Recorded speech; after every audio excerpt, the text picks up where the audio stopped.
okay? So let me repeat this. This will give me 2x, I'll square it, will give me the 4x squared. Then I'll multiply by 3, which will give me 12x squared. Then I'll take the 2x and multiply by -4, and that'll give me -8x, and then just -4. And this is the answer. This is your answer. Your answer for f of 2x is 12x squared minus 8x minus 4. We can't simplify this any further, and we can't, this is not an equation to solve. Since it asks you to find f of 2x, your answer is going to have an x in it. So this is what should have been your correct answer.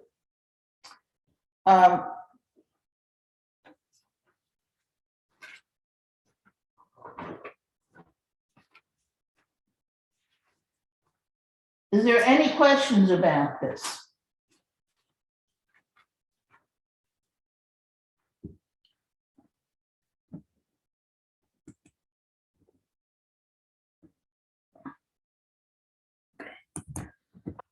Okay, let's just try one more just because it's important to know this.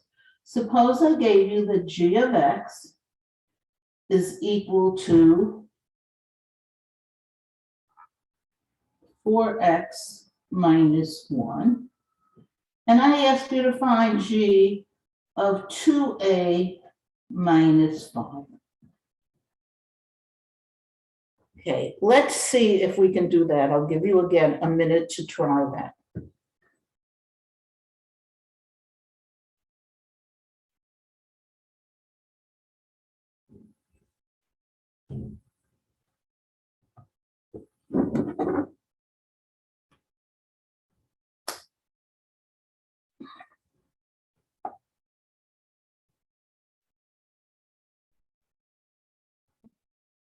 What do we solve and find g 20 minus 5?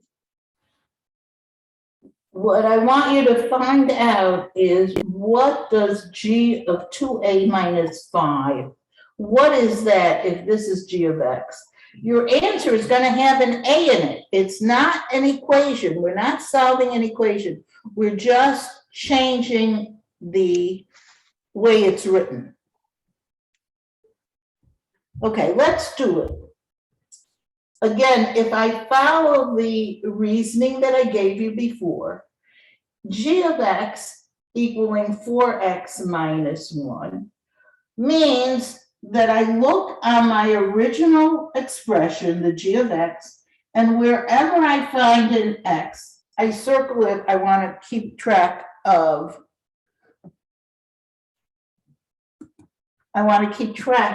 that x. And I do the same thing I did over here. I rewrite this expression wherever I have that x, I put a parenthesis. The x is like you have a space maintainer. Somebody has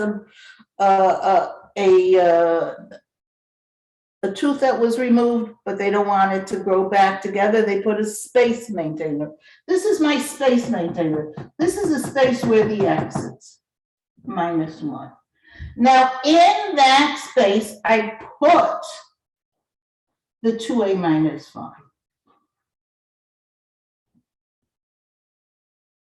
And now it's just a matter of simplifying this.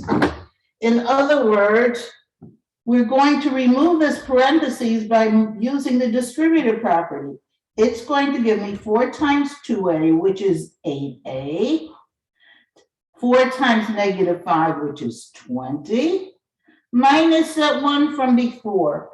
And the only thing that can be combined is this -20 and then -1. So my final answer turns out to be 8a minus 21. I just combined the like terms, the 20 and the -20 and the -1.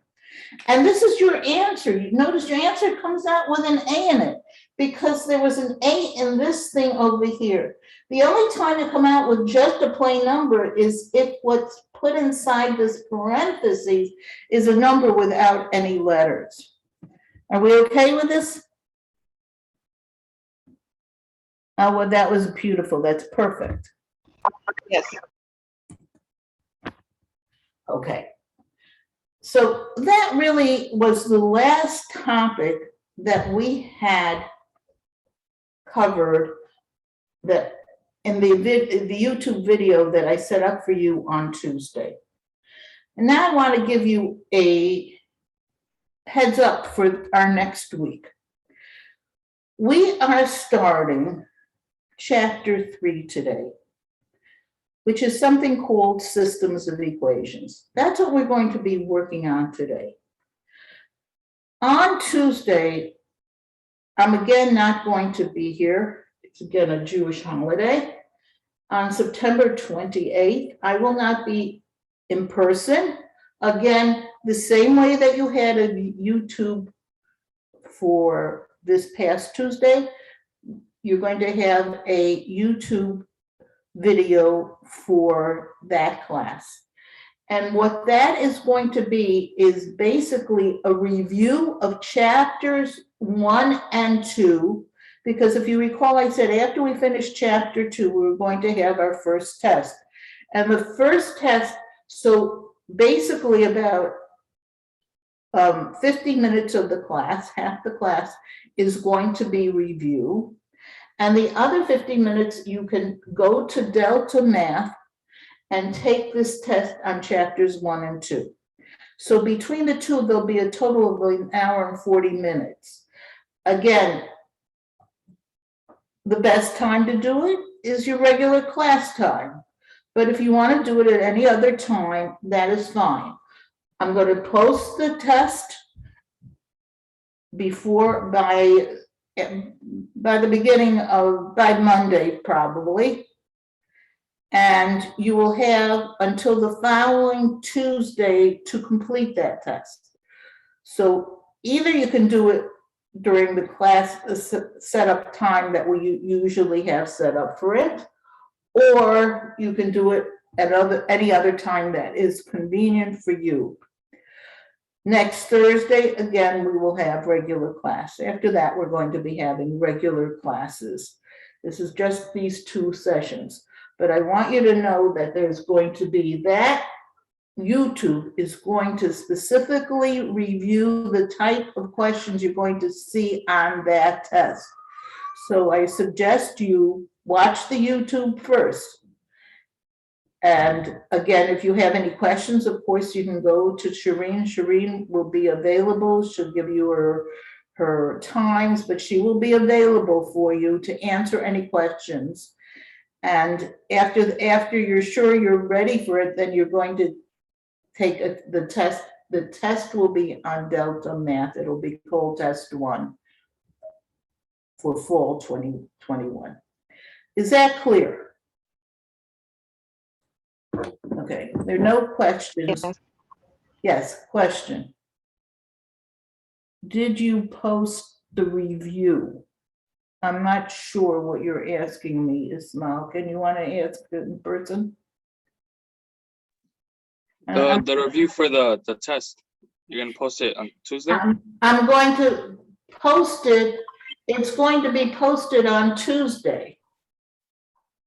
Oh, okay. It's gonna, instead of, it's going to be just like this past Tuesday, I posted a YouTube on Blackboard. It's going to be on Blackboard posted. It's going to be class number, I think this is class number 7. So that'll be class number 8, just the same way the last one was. Is that clear? Yeah, that's clear. And that review will be for about 50 minutes to an hour.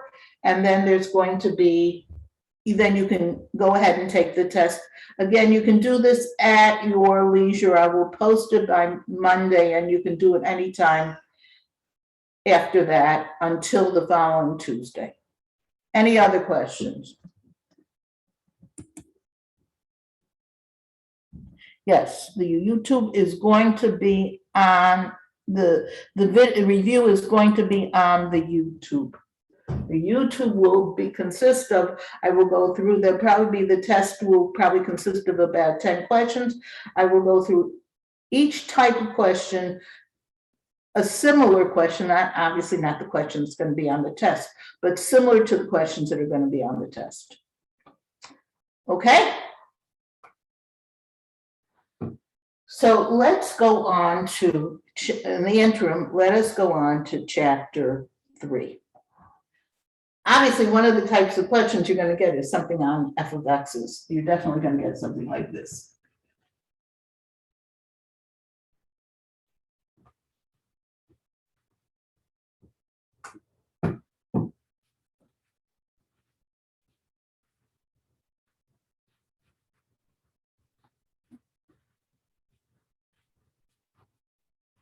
All right, as I told you, the chapter 3's title is Systems of Equations.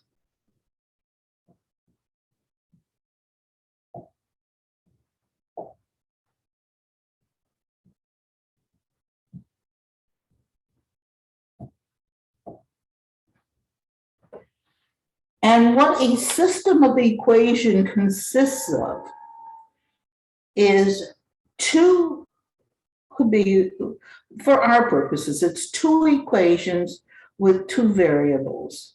Now, actually, it can go on and on and on. You could get a system with 3 variables, then you'd need 3 equations, 4 variables with 4 equations. We are going to be doing systems of equations with 2 variables and 2 equations. And we're going to be looking into what's called solving the system of equations. Now, I think the easiest way to explain it is by starting with an example. I think once you'll see an example, you'll get an idea of what we're talking about. And I'm going to show you several different ways you could go about solving the system of equations. So let's say I gave you this system. X plus y equals 2 is one equation, and y equals 2x minus 1 is a second equation. Let's call this equation 1, this equation 2. It's a system of equations because we have 2 equations. We have more than one equation. And if you think about this, in our past chapter, we looked at these equations with 2 variables, and we knew each one represented a linear, these are linear equations. They represent straight lines because there are no x squareds or y squareds here. And they actually, since they both have both x's and y's, represent slant lines. Now, we could take each one of these equations and graph it, and that's what we're going to do. And we're going to get these 2 lines, 2 slant lines, graphed on the same piece of graph paper. Now, what do you think is most likely to happen? You have 2 lines, you draw them long enough, they're going to cross. And how many places could they cross? If they're straight lines, the most they can do is cross at one point. They can only cross at one point. They're not going to come around and cross a second time. So when I say solve the system of equations, basically what I'm asking you to do is to find the point of intersection, the point where these 2 linear equations, the lines represented by those linear equations, intersect. Where do those lines meet? And obviously we could do this.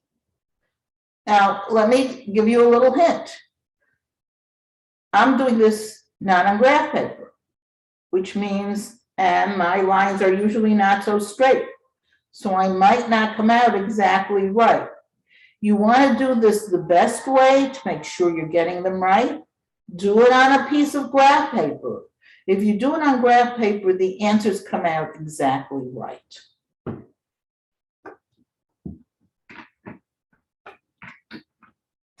So let's start with here's my piece of graph paper. Obviously, it's not real graph paper. I'm going to graph the two lines. Okay, so let's take line 1. X plus y equals 2. Now remember what I said, when I want to graph a line, the best way I like to do it is to put it in the y equals mx plus b form, in the slope-intercept form, which means get the y alone, so I will minus x from both sides. So that first equation comes out to be y equals negative x plus 2. Remember, we always put the x term first. And it's already y equals, so I can tell you what the m and the b are. The m is the number that's in front of the x, the coefficient of the x. Well, there's no number there, so obviously that means the m is negative 1. The x is never part of the m. It's just negative 1, which, if we want to write it as a fraction, is negative 1 over 1. Remember, slopes are most easily used to graph if they're written as a fraction. The b is a number that stands alone without any x next to it, which is the 2. The b is the y-intercept. So if I want to graph that line, I start, remember when I'm graphing a line, I start at the b. Here's my b. My b is 2. So that's my first point. And I use the slope to get other points. The slope is negative 1, or negative 1 over 1, which means rise is negative 1, run is 1. Which means either I go down 1 to the right, which I could do a couple of times, down 1 to the right, or vice versa, I could go up 1 to the left, because negative 1 over 1 is the same as positive 1 over negative 1. And we get a line that looks like this. This is line number 1. Notice the line is descending because the slope was negative. Okay, now I go to my second line. My second line is y equals 2x minus 1. And lo and behold, this is already in the y equals mx plus b form. So right away I can tell you what the m and the b are for this line. Now the m is the number that's in front of the x, which is 2. And since I want it as a fraction, I'm going to write it as 2 over 1. And the b is a standalone number, which is negative 1. Which means that for this line, we start at the point negative 1, which is right here. And from there, I go up to 2 over 1. I can do it again, up 2 over 1.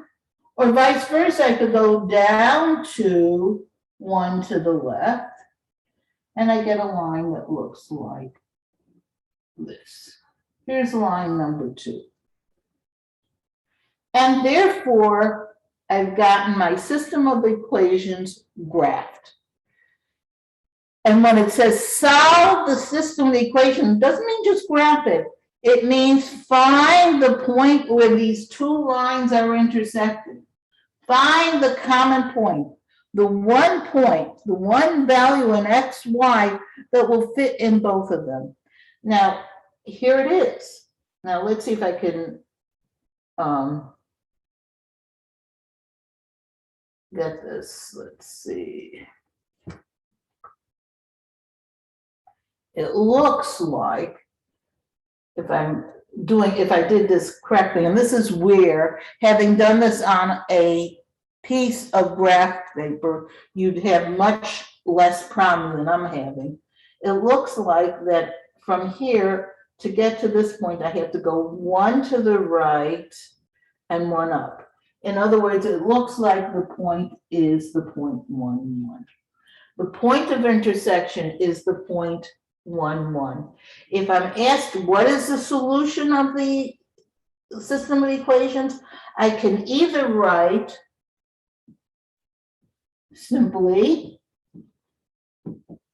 1, comma 1 in parentheses, or I could write it x equals 1 and y equals 1, because the first number is the x and the second number is the y. If I wanted to check if this was correct, I can check by going to my original equations and substituting the answer. Here's my 1, 1 is my answer. In my first equation, it's 1 plus 1 equals 2, because it's x plus y equals 2. And that is certainly 2. 1 plus 1 is 2, and I get 2 equals 2, and that's a check. In number 2 equation, it becomes y, which is 1, equals 2 times x, which is 2 times 1, minus 1.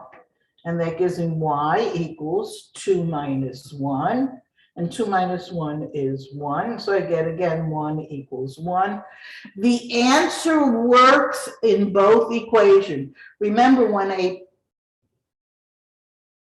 the numbers for the x and the y coordinates work in the equation, that means the point is on the line. So we found the solution of this equation being 1, 1, where x equals 1 and y equals 1, and we checked it.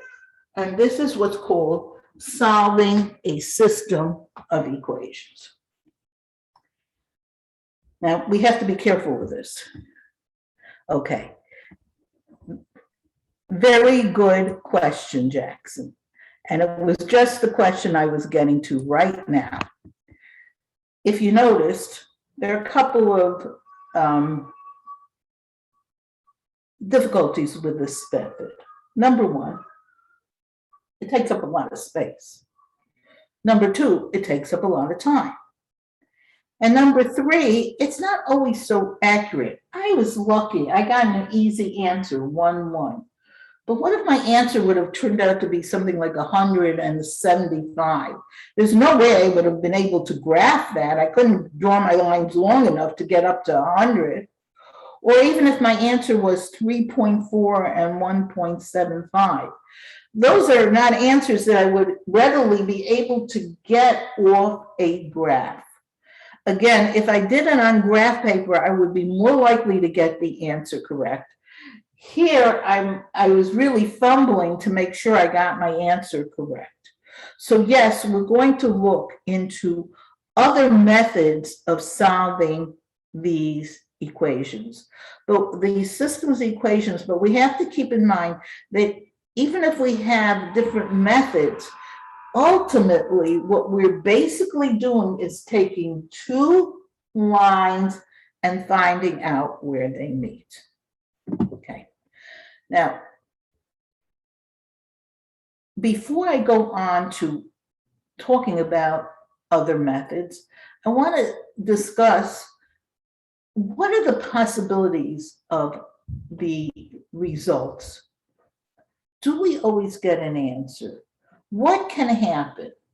So obviously, this is one situation. The 2 lines intersect, and you get a single answer, a single point. Now, I know you're getting 2 numbers, but those 2 numbers together represent a single point, the point 1, 1. This is what's called a consistent, right over here, system of equations. A consistent system of equations are 2 lines that cross, and they cross at a single point, and the solution is a single point, which consists of 2 numbers, an x value and a y value, and that's all we get, this one answer. Okay, so that's one type of system of equations. Now, can I erase this? Okay.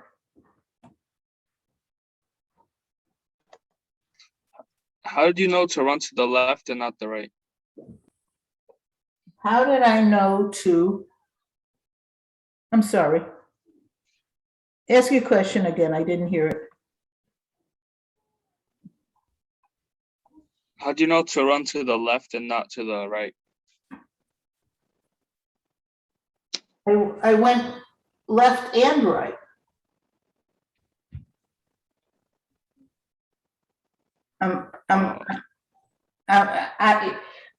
When I did these points, when I always start at when I'm drawing the line, I'm always starting at the y-axis. Usually I'm going to the right, but you can always, like if your slope was 2/1, you could have then gone left by going down to, this is the same as, I don't know if this is, I'm answering your question. Is that what you're asking me? Why I went this way instead of this way? I always extend the line. Yeah. You're okay with this? Notice if you have the slope that's, let's say, 2/1, you also would mean the same as -2/-1, because a negative or a negative is positive.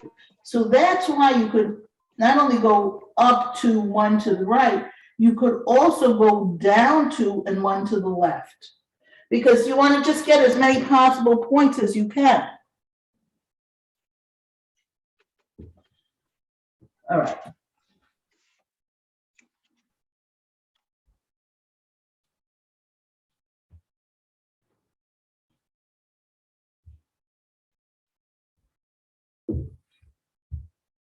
I'm going to come back to this question again in a few minutes and show you an alternate way to solve it.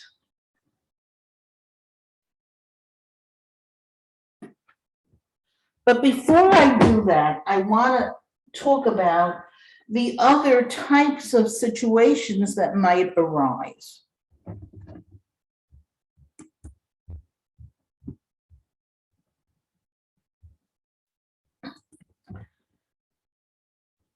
The first system we called a consistent system of equations because we drew two lines and they crossed.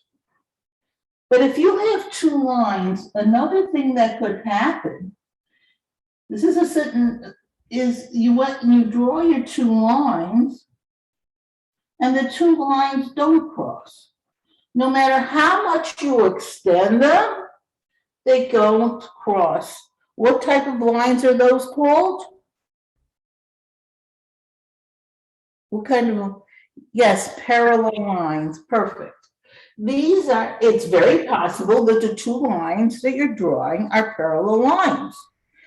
And if the two lines are parallel, what does that mean about the solution of the system of equations? Well, obviously it means that the two lines are never going to meet. So that means there is no solution. Sometimes we write no solution by doing this 0 with a line through it. That's the same thing as writing no solution. No solution. When does it happen? When the two lines are parallel. How would we know ahead of time our two lines are parallel? What would indicate to us that the two lines that we're dealing with are parallel lines? Yes, if they have the same slope. Perfect. I see a bunch of viewers said that, the same slope.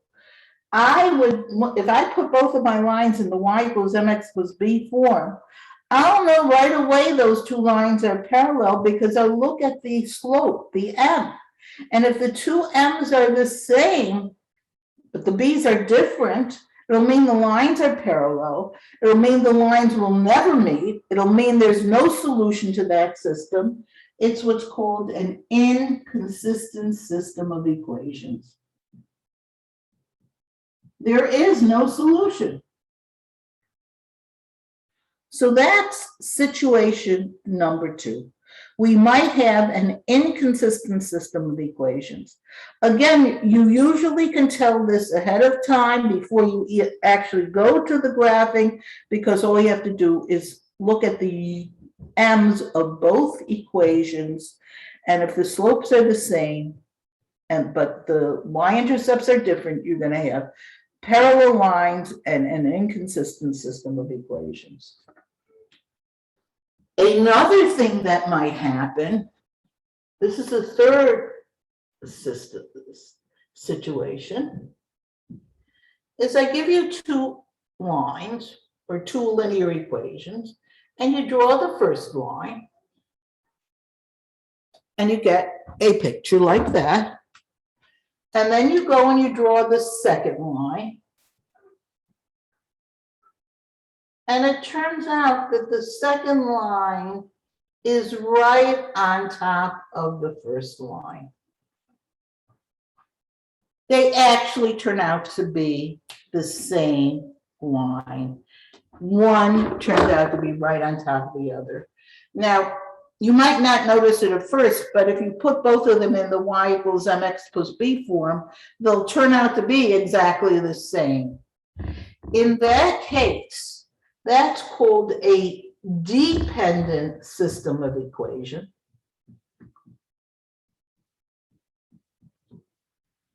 And in that case, remember, we're looking for where do these lines intersect. These lines are intersecting at every single point on them. They both have the same exact point. In other words, there's an infinite number of solutions. These two second situations are not the common ones. 2 and 3 are not so common. One, where we have a consistent system of equations where the two lines are totally different lines that meet at one point, is the most common situation. But occasionally we get something with no solution, an inconsistent system of equations, and sometimes we get an infinite number of solutions, millions and millions and millions. Anything, any point that's on one line will be on the other line, and that's what's called a dependent system of equations, because the two lines are really not independent of each other. They're really the same equation. You might not notice it right away, but if you start working it, you'll see it. So those are the three situations we can come across. And as we said, we already have one method for solving this system of equations. We draw each line separately, and after we draw the two lines, we see where the lines intersect, and that'll give us the solution to the system of equations. What we're looking for now is what's called algebraic methods of solving systems of equations. Is it possible to solve a system of equations without having to actually graph it? And the answer is yes. There are ways of doing this, as I said, totally by the numbers, totally by the algebra, just using equations and coming up with the same answers that we would have come up. We won't come up with the pictures, but the solution we will come up with. In order to show that, I'm going to go back to that original equation that I was talking about, that original system of equations, and I'm going to show you an alternate method of solving that system of equations. After I did that, I'm going to give you one to try to see if you can do it.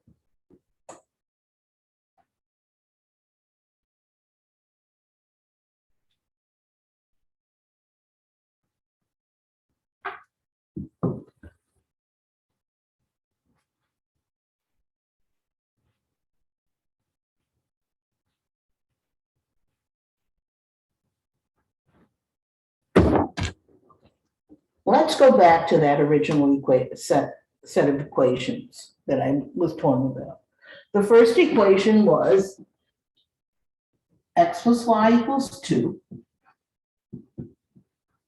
And my second equation is y equals 2x minus 1. If you'll remember, we knew what the answer, we should remember the answer is x is 1 and y is 1. Okay. I'm going to show you a method of solving this that it doesn't involve graphing. It's called the substitution method.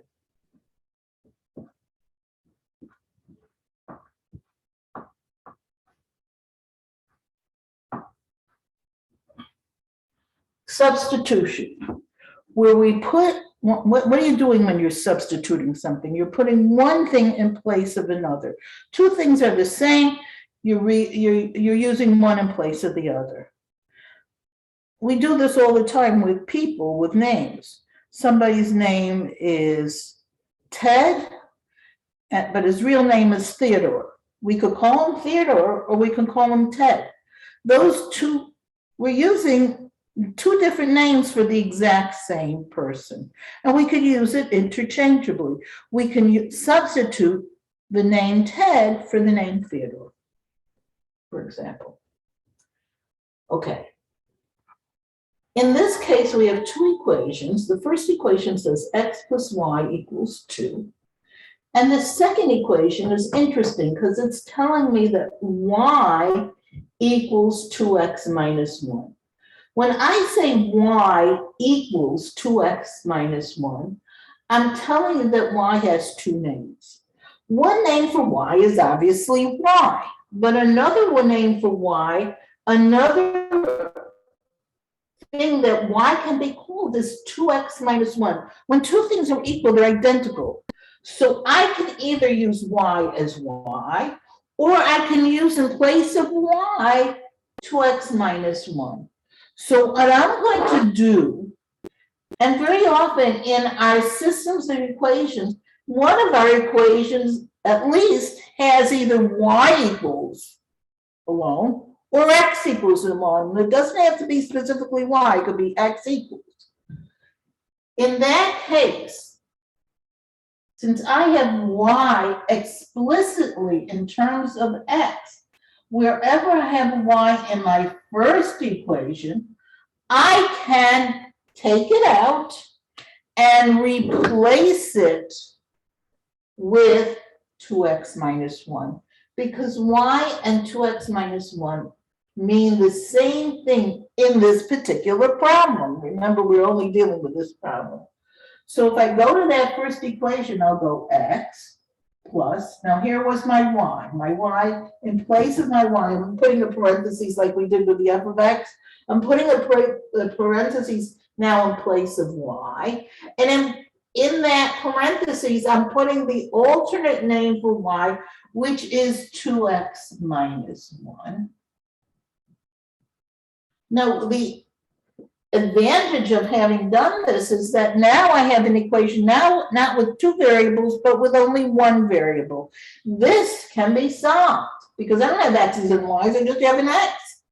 So first of all, remember where there's a parentheses, it's like there's a 1 in front of the parentheses, and if I want to remove that parentheses, this x stays alone, and this becomes multiplying everything by 1, which gives me 2x minus 1 equals 2.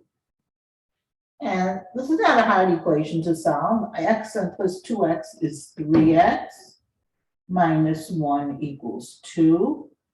And I'll bring this 1 to the other side. So I get 3x equals 3. And to solve this, I just divide by 3, which gives me x equals 1. I have solved for x.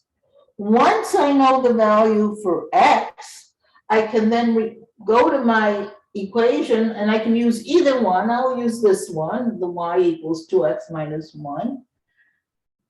And in place of that x, I'm now going to put my answer for x, which I know is 1. So it's 2 times minus 1, which gives me 2 minus 1 or 1. So that my solution becomes x equals 1 and y equals 1. or if you wanted to write it in as a 0.1 comma 1, either way you can write your answer. Notice, look at how efficient this was. I got the exact same answer. I didn't have to make any pictures. I didn't have to do any graphing, but I was able to solve the system of equations. This is called an algebraic solution because I didn't do anything with drawing pictures. I just did equations. This method Question, is called substitution. Yes, ask your question. the substitution can apply to all of these problems of equations. It's only for some. Can you always, are you asking me, can I always use the method of substitution? The answer is yes, you could, but it's not practical in most cases. And that's why I'm gonna show you another method. This method is a great method when you have equations in which either one of the equations has either x alone equals or y alone equals. Otherwise, I don't use this method, but technically you could use this method on any of them. If you do, but then if they're not in the right setup, then you might end up with having very difficult fractions to work with. But technically, this method would work with all of them. First of all, let's do another example of this type. After I do another example of this type, we're going to then try a third method, something called the elimination method. And then we're going to discuss which method makes most sense to use. But let's just try another example, and I'm going to give you one that it makes sense to use substitution with. So let's say I gave you,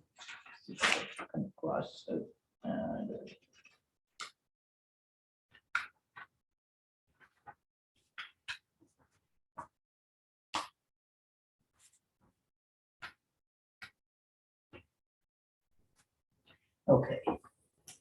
Here is the system, and this actually is coming off of a previous midterm. Okay, I'm going to erase this and give you one to try on your own. While you're trying this, I am going to read attendance. So listen for your name.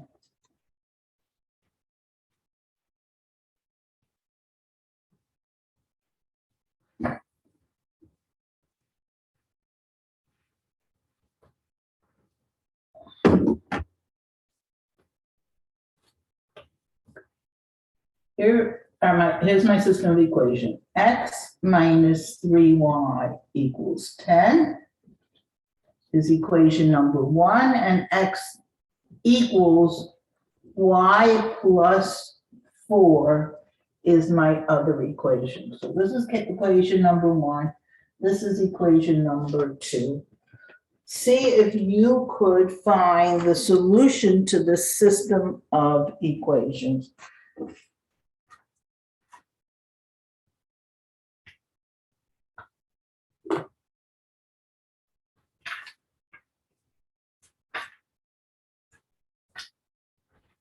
Okay, again, listen for your name. Jesus. Jesus here.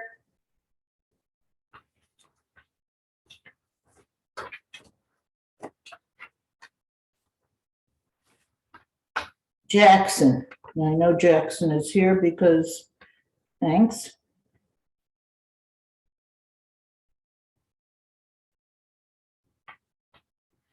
Tiffany, I know you're here.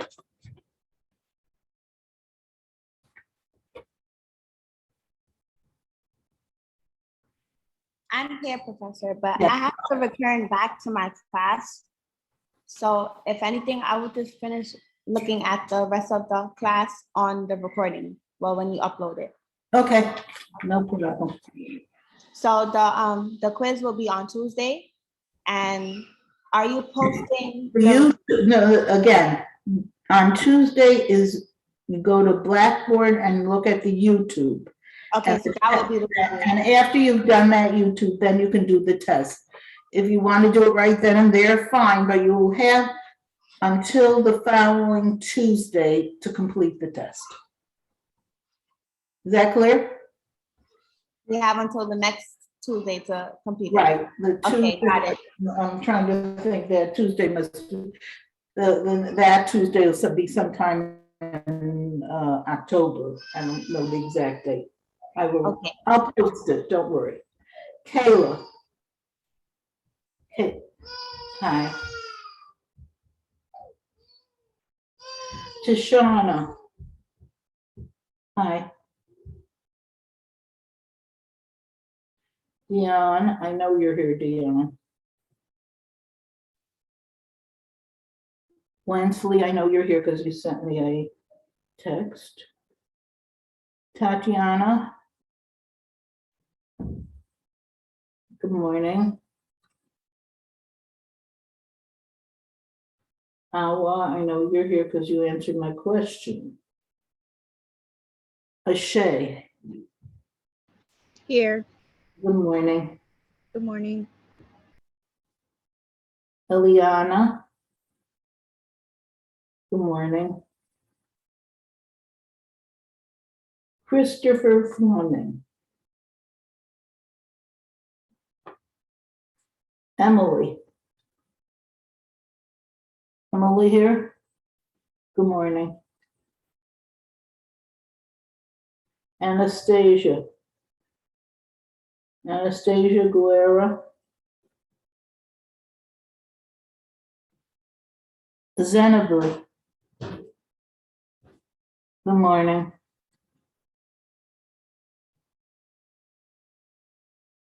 Ismail.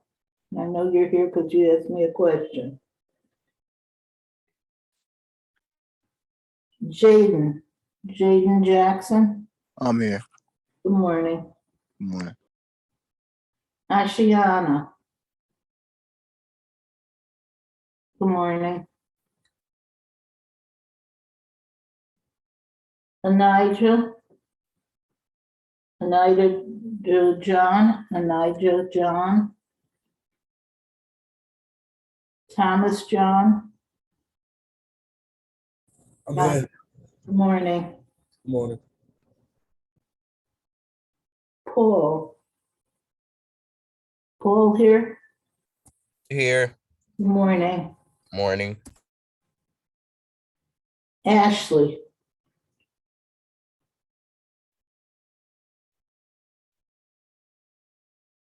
Angelica. Good morning.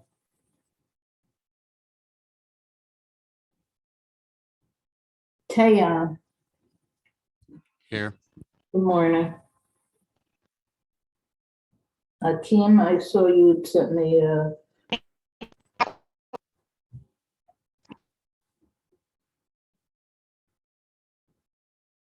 Craig. Craig Ricketts. Giovanni.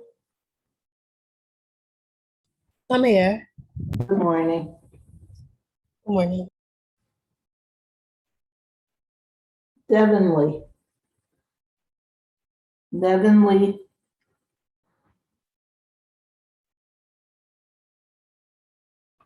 And Najay Kathy. Najay Kathy.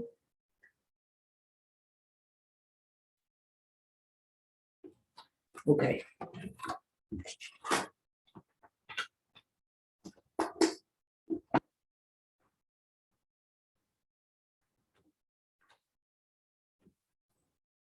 Okay, thank you, Tashana. I see you got an answer. A few of them are coming up with answers. That's great. So let's do this together and make sure we know what we're doing.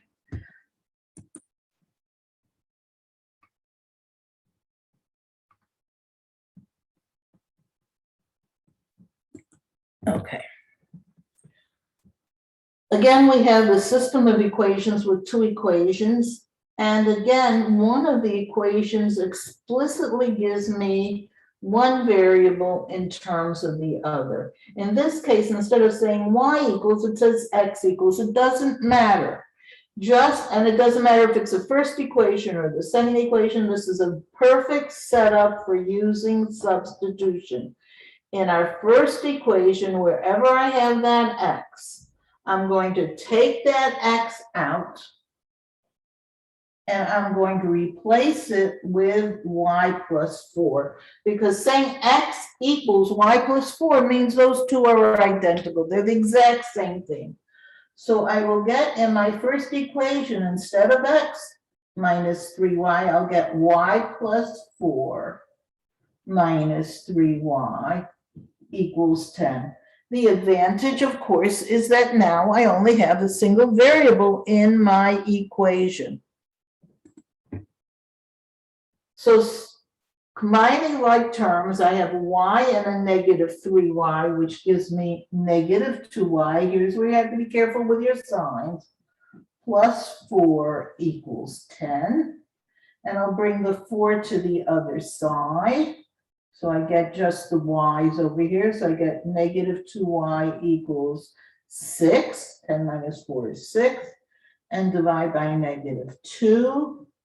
And that gives me y equals negative 3. And then I can go back to this equation that tells me what x is in terms of y.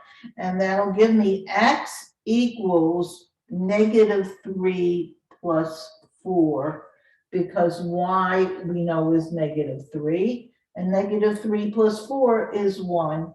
So my solution is, either I can write it x equals 1, y equals negative 3, or I could write it 1 minus negative 3. Remember, when you're writing it as an ordered pair, remember the first number always has to be the x number.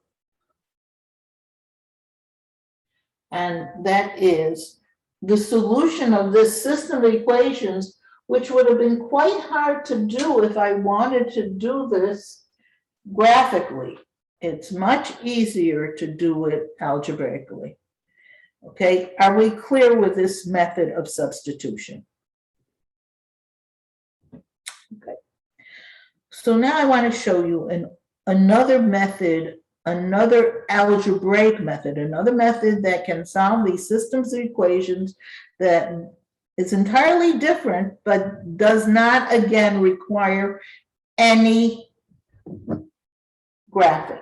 So I'm going to take, now, in the end, most of these questions can easily be done using any one of the three methods. Which method do you use? Usually the one you like best. I'll give you hints as to which I think are the better ways to use it, but really it's up to you to use the method that you like the best. And generally, the method that I'm teaching now is the one that most people do appreciate the most. They like this method the best. This method is called the elimination method.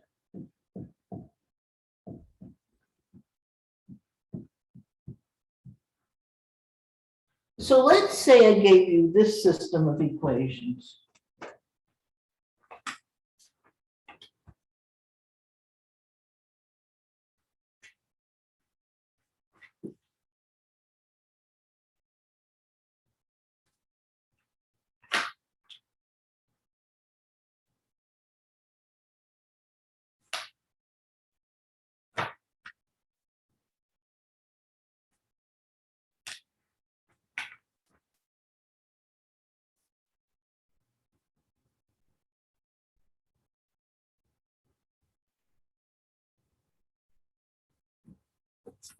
So here's my first equation.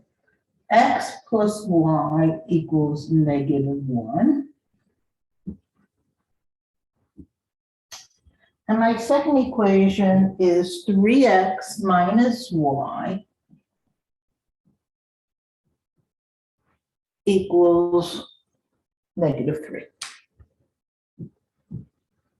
Again, I have two equations with two variables. Another, it's a system of equations We want to see if we can solve this equation, system of equations, by this other method that's called elimination. Now, if you notice, neither of the equations explicitly gives either x alone or y alone. Now, if I wanted to, I could have, let's say, brought this y to the other side and then gotten x equal something, and I could have used the substitution method. But this setup, which is called the standard setup of linear equations, where you have an x, a y, an equal, and a number, both equations are in the standard format of the equations. X, y, equal, number. And we have these two equations lined up. Notice we always line up the equal sign. And I'm going to add these two equations together. Since each of them, let's say, equal the other, when you add them, your results are going to be equal as well. This equals this equals this. So these two added together have to equal these two added together.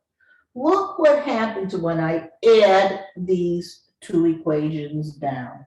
Notice it's set up perfectly because they both have the x's, the y's, the equals, and the numbers all lined up. And that's what we have to do when we're using this method of elimination. So when I add the first terms, I get x and 3x, and when I add them, I get 4x. The next, I'm adding the positive y and the negative y. Well, this is a positive 1y and this is a negative 1y. And when you add positive 1 and negative 1, what happens is you get no y. It's a 0, or the y just cancel out. The y's are eliminated. No y's left. So we go on to the next thing and we add the negative 1 and the negative 3, which gives us negative 4. What we've accomplished here by adding these two equations is we've eliminated one of the variables. So I only have one unknown. I only have one variable. And of course, if I have 4x equals negative 4, it's quite simple to solve this by dividing both sides by 4, which gives me x equals negative 1. I have now found the value of one of my variables. Now I want to find the value of the other variables. So in order to do that, I go back to either one of the equations. So I'll take the first one, doesn't matter. And since I know what x is now, I'll replace the x. I'll substitute negative 1 for x.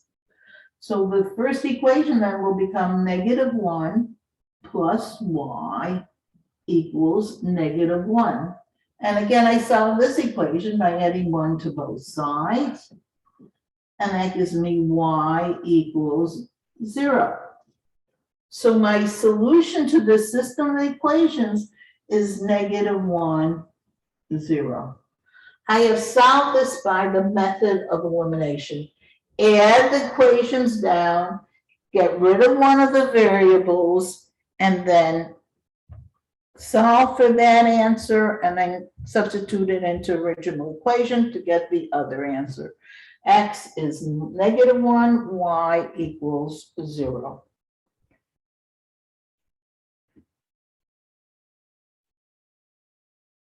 Right. You do not, I didn't have to do the substitution method because by just adding the two equations down, it eliminated. If you notice, in both cases, the point is to try and get an equation that has only one variable, because then you can solve it. In the first case, we did it by substituting for, let's say, the x and getting everything in terms of y. In this second case, in this elimination way, we just added and it eliminated or got rid of one of our variables. Now, I want to do another one. Before I give you some to try, I want to give you another one. I want to show you another example. Okay, so I'm gonna, again, another one using the elimination method.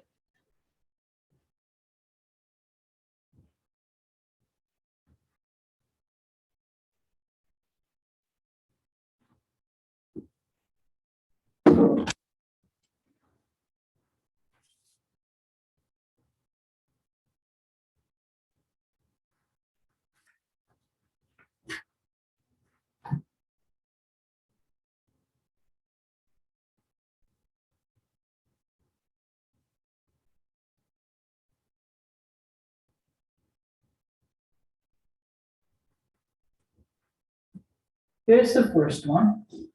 First equation is 4x plus 2y equals 32.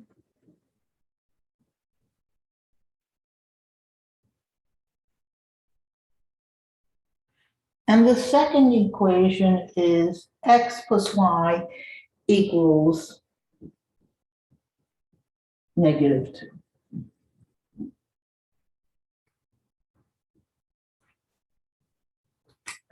Just want to make sure I copied it correctly. Okay.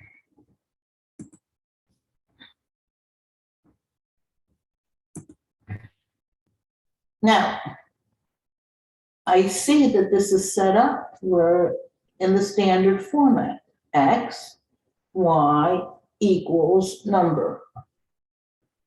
But if I went and added these two equations together, if I add them, don't take this down because it's not going to work out. When I add the 4x plus x, I'll get 5x. And when I add the 2y and the y, I'll get 3y.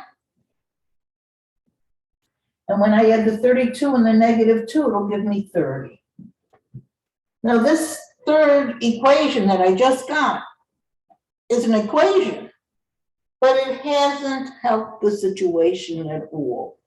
Because the whole point in the elimination method was that when you added the two equations together, it eliminated, it got rid of one of the variables. And I did not get rid of the x or the y. So obviously this didn't work here. Erase this. And let's think, what would have made it that this method would work? What would we have needed in order to eliminate a variable? Well, in order to do that, let's first discuss or think, which variable should I eliminate? Which one should I get rid of? Should I get rid of the x's or the y's? Okay. Akeem told me, let's get rid of the x's. Good idea. Okay, if I want to get rid of the x's, when I add them, think about it. They both have to have the same number in front of them. They both have to have the same coefficient. But one of them would have to be a positive and one would have to be a negative. Because when you add a negative and positive of the same number, then you get 0. That's when you get rid of it. So here's the method. Now, this is not the only method that can work, but I'm telling you right now, if you want to use the elimination method, this method always works. There are other methods that work sometimes and others, but instead of giving you 20 different methods, I'm going to give you one method that for sure will work. If you see another way of doing it, that's fine. Just do it by your method. But remember, you can always fall back on this method. And what does that method entail? It's obvious that this is a 1x, right? Just like this is a 1y. When there's no coefficient in front of the letter, its coefficient is 1. What you do is decide which variable you want to get rid of. And it could be totally arbitrary. We decide we want to get rid of the x. And multiply each equation by the opposite coefficient. In other words, I want to get rid of the x's, so I'm going to multiply this equation by 1, and this equation by 4, because I use the opposite coefficient. And then I think, will I need to use a negative sign or not? Remember, in order to get rid of them, when I add them, I need one to be positive and one to be negative. Since both of these x's are positive, I'm going to have to multiply one of these equations using a negative. And it doesn't matter if I use the negative on the top or on the bottom. If one of them would have been positive and the other one would have been negative, then I wouldn't have had to worry about the signs. The signs would have been okay. So I just used the numbers. But if both coefficients have the same sign, they're either both positive or both negative, then we have to multiply one of the numbers. You have to use a positive number, and one of them you have to use a negative number. Now let's see what happens when we do this. The first equation we decided we're going to multiply by -1. Remember, that means everything in the equation. So the first equation is going to become -4x minus 2y. I'm multiplying everything by -1 equals -32. The second equation, I'm multiplying everything by 4. 4 times 1x is 4x. 4 times 1y is 4y equals, and 4 times -2 is -8. Okay, so I multiplied everything by on the first equation by -1, everything in the second equation by 4. Now I'm going to add my two equations down. So -4x and +4x cancel out. They're eliminated. Remember, that's what we started out. Which should we eliminate? We decided we wanted to eliminate the x's. Here it is. The x's drop out. The next thing I have is -2y plus 4y, which gives me a +2y. And the next is -32 plus -8, which is -40. I'm going to divide both sides by 2, and that'll give me y equals -20. I have solved my equation for y. How do I find what x is? I go back to either one of the original equations. I'm actually going to use this one because it looks like it. The numbers are simpler, and replace the number that I have here, the y, with -20. So if I do that, I'm going to get x minus 20, because I'm replacing the y with -20, equals -2. And I'll add 20 to both sides. And that'll give me x equals -2 plus 20, which is 18. So my solution is x equals 18 and y equals -20. Notice this would have been really hard to do on a graph, but we were able to do it by this method called elimination. You could have, if you wanted to, taken your bottom equation and either solve for x and y and use substitution. The beauty of it is each one of us could use a different method. There are 3 different methods here, and we'll all come out, if we do it right, with the exact same answer.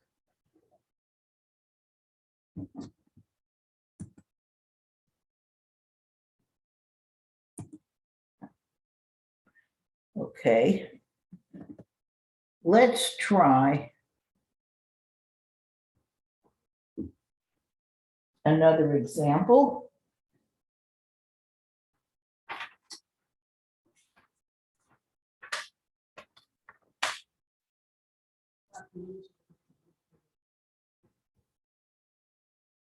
Okay, I'm taking one off a midterm again, so you see that this can be done you're ready to do this. Okay, so I'm erasing this, and we'll do this one more example.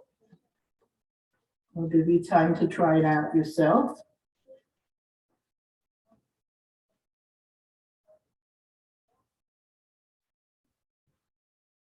Hint, when you're taking this test and it says use the elimination method, and you, let's say, use the substitution method, so you come up with the right answer, you're gonna get it right no matter what. You can do it by your whatever method you like. So here's equation number one is negative 7x minus 6y equals negative 21. And the second equation is 5x plus 3y equals 15. See if you can solve this system of equations.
Okay, I see a couple of people have already come up with a solution.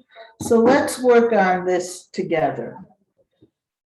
Again, it looks to me like it's set up for the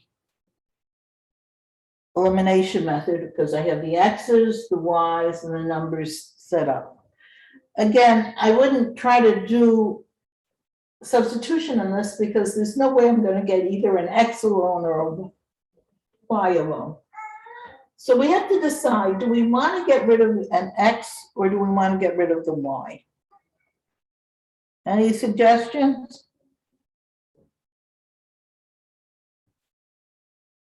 You want to get rid of, okay. Kim seems to always like to get rid of the X's. Since nobody else has made any suggestions, okay, let's get rid of the X's. This is actually totally arbitrary. if I use my method is to multiply each of the variables by the opposite coefficient. So the first equation, I'm going to multiply by the 5. And the second equation, I'm going to multiply by the 7. Notice I'm not looking at the sign now. The first thing I look at is just the number. What numbers should I use? Irrespective of, in other words, we first put the number down. No signs, just the number. Now let's think about the sign. Now let's think, should I use positive or negative signs? Now, if you notice, in this case, this x is negative and this x is positive. They already have opposite signs. We always, when we're using this elimination method, want to end up with opposite signs for our variables. Since it's the x's that we want to get rid of, and they already have opposite signs, we don't have to use a negative sign. Because if I use a negative sign, then I'll be changing one of the signs, and then they'll both have the same sign. So again, look at the numbers, just look at the numbers first. Here I use the 5, here I use the 7. Next, you look at the signs. This is, one is negative and one is positive. They're opposite signs. Don't use, then just stick with it this way. If both of them would have been negative or both of them would have been positive, that's where I would have had to introduce a negative in one of these. Not in both of them, but in one of them. Okay, now I've made my decision. Now I do the work. I'm multiplying the top equation by 5. Will give me negative 35x minus 30y equals negative 105. Okay. Second equation, I'm multiplying by 7. 7 times 5x is 35x. Notice I'm pausing. This is a negative 35x, this is a positive 35x. When I'm going to add these two equations, they're going to get rid, we're going to eliminate those x's. That was the whole point. 7 times 3y is 21y. And finally, 7 times 15 is 105.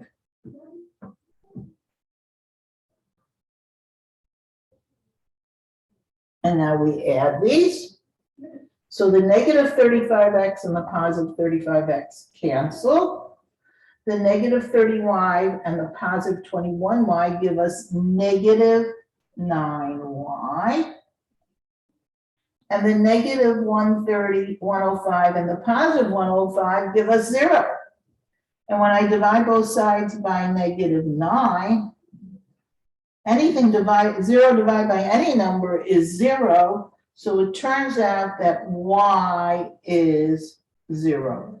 I found my first solution. I found my y. Okay, but I still have to, when I'm doing a system of equations, I can't just do the y, I have to do the x as well. So let's go to the x.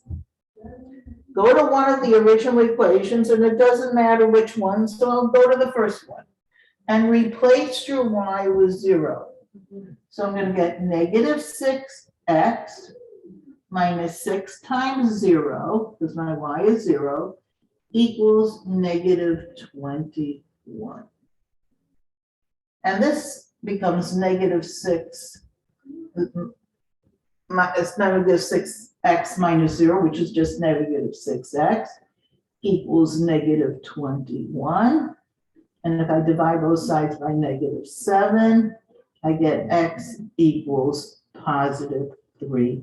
So my solution becomes 3, 0. X is 3, y is 0. And that would be the solution to this system of equations.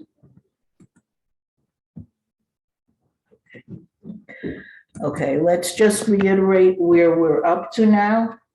We have talked about solving systems of equations. on Tuesday, September 28th, it's coming Tuesday, there will again be a YouTube class. You will go to your CUNY Blackboard account and you will look for the YouTube class for class number 8 for September 28th. It will consist of a review of chapters 1 and 2. After you've done the review, you can then go on to do the test on Delta Math on chapters 1 and 2. I will post that by Monday, and you can do it. The best time, of course, to do it is during regular class time, because that's time that you probably set aside to work. But if not, you can do it anytime. It'll have to be completed by, I'm just looking at the date.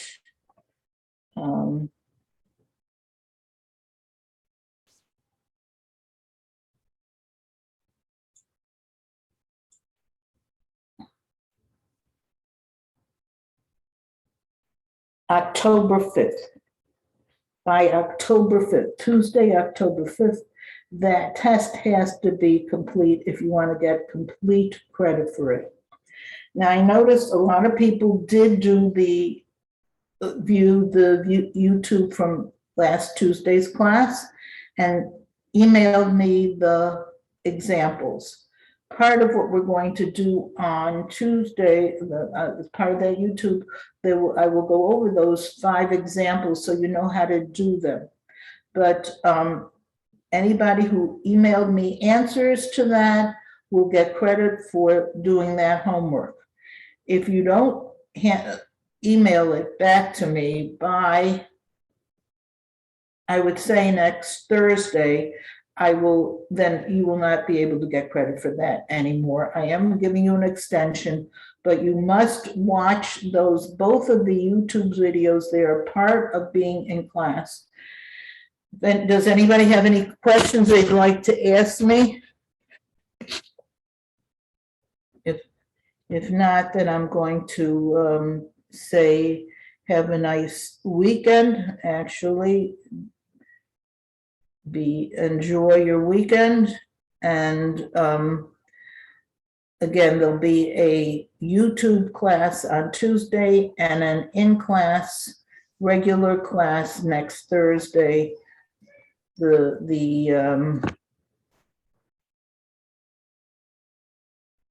30th of, today is the 23rd, the 30th of September. Okay, have a good weekend, Professor. You too, be Have a well. good weekend. Again, if you have any questions, you can always email me, and of course, you can also make sure to get in touch with our SI, Shireen, because she's available from 1 o'clock on. Okay, bye-bye.